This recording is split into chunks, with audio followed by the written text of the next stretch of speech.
If you're suffering with sciatica symptoms and you have one hip that sits higher than the other, this next practice is going to be key to releasing some of the pain that you're experiencing in your body. That's coming up next.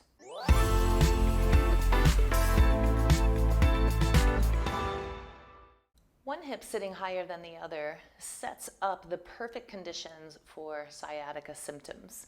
And when that happens, the muscles that attach along the pelvis get really short and scrunchy on one side, and then long and pulled tight and kind of stuck in contraction on the other side. Both sides are not going to be able to do their job well, and both sides might be causing you some of your symptoms.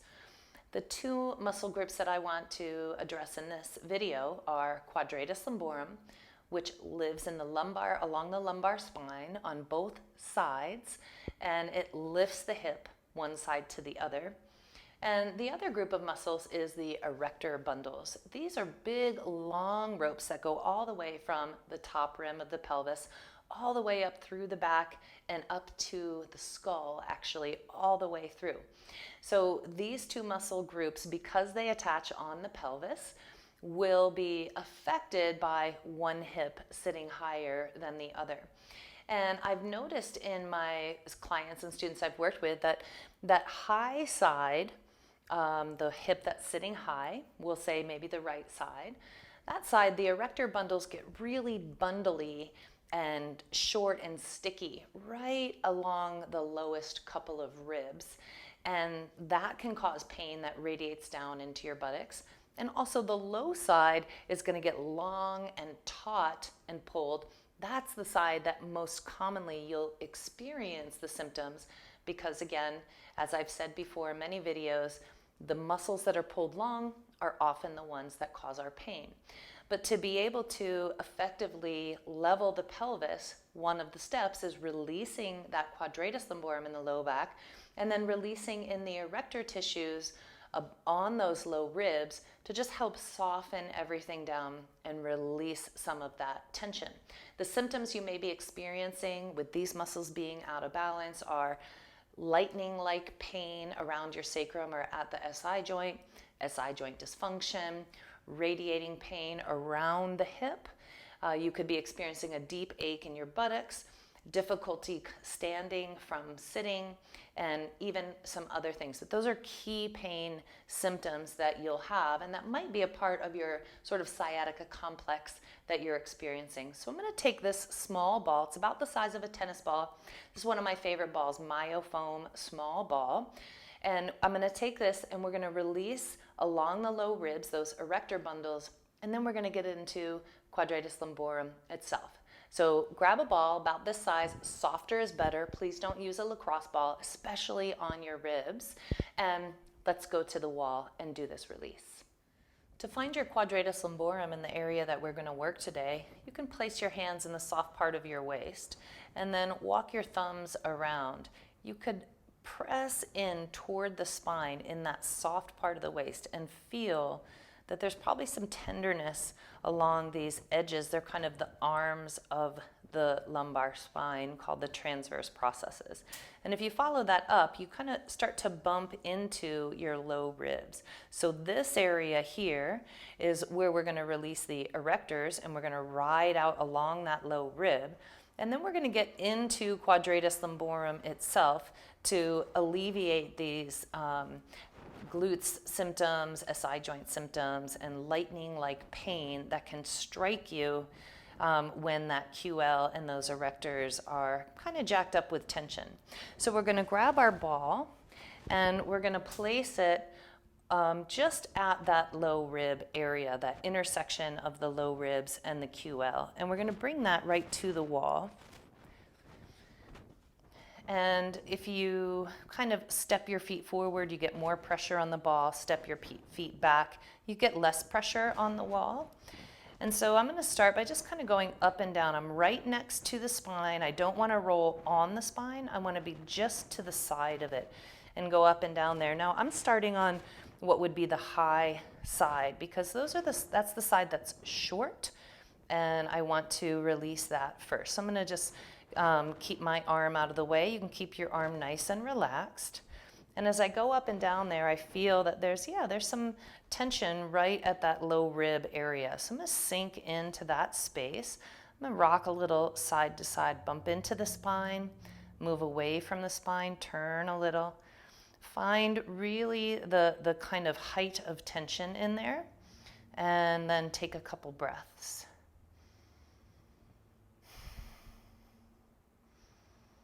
Relax your body.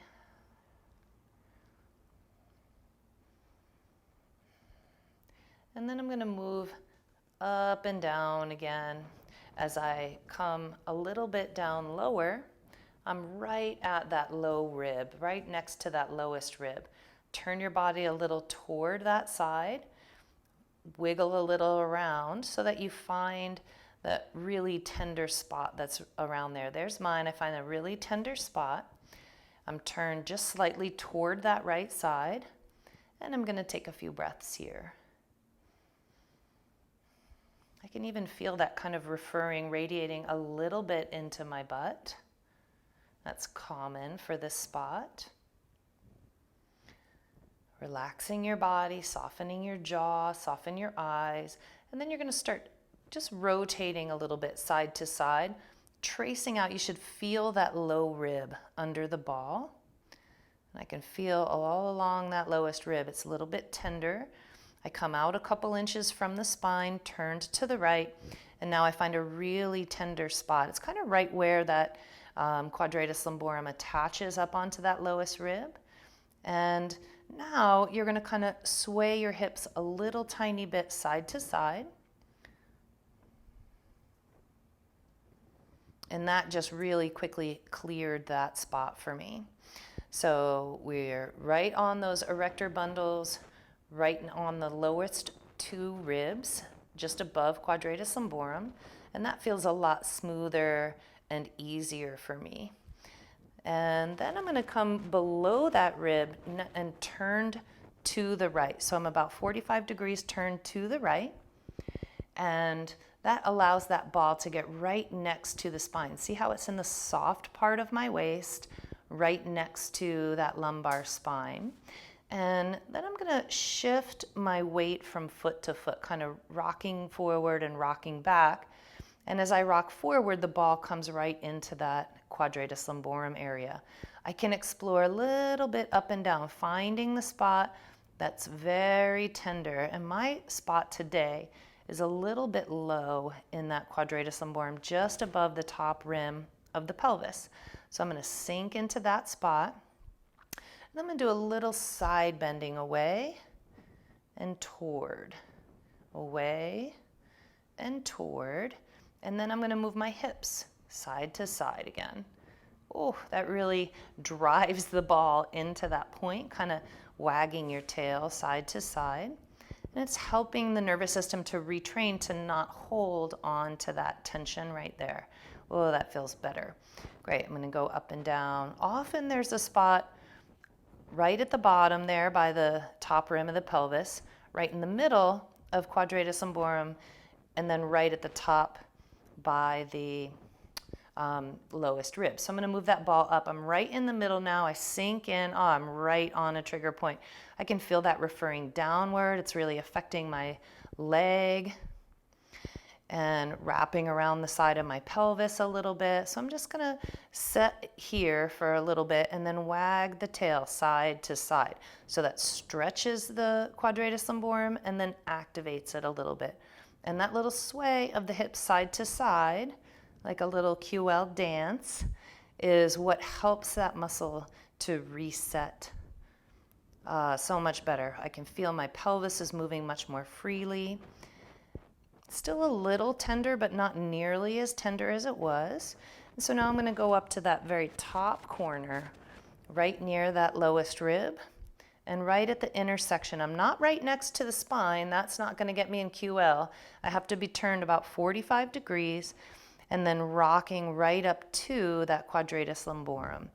And I find a little tender spot there. And one more time, I'm going to wag my tail a little side to side.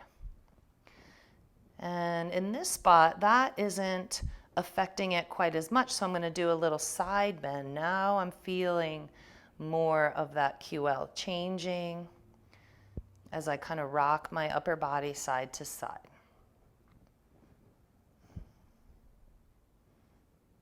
And then I'm going to pause that movement, take a big breath.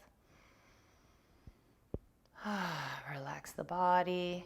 And then I'm just going to wiggle a little side to side and up and down. And you can continue.